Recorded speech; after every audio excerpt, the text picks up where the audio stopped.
abacus available as well in my shop.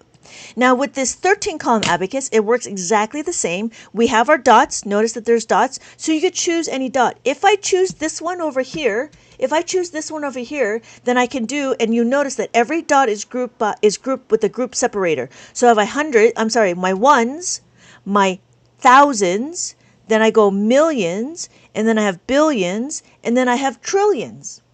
So when we're looking, we can count as much to the trillions. And then the other thing is, if I decide to be here in the middle, and this is my ones, then I have all of this stuff. I have all of these columns to be my decimals, and I have all of these columns to be my whole number.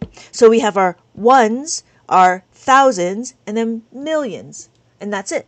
So then you might be asking, well, what if I want to track the national debt? Well, if you want to track the national debt, you need to get a bigger abacus because size matters. And this is a 23 column abacus. I do not sell this one. This one is my own personal one. And this is 23. This has been with me for 20 years. This one is made out of bamboo, and it's specifically made from Japan.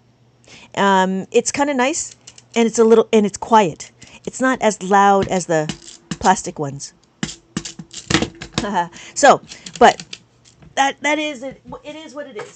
So back to here, the 13 column abacus will be sufficient for adding, subtracting, multiplication, and division.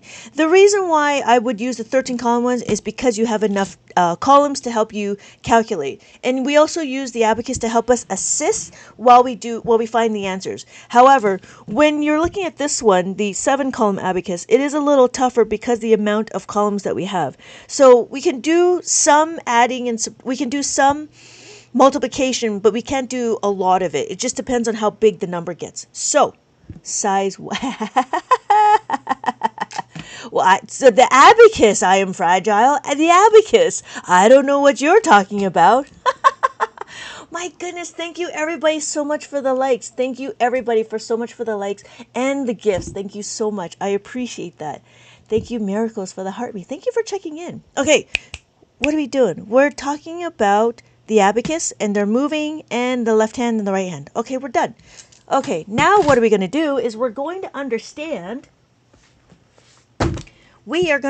how to move the beads. This is one of my other books. This is the first book I actually created. I'm on number 13, but this is my first book.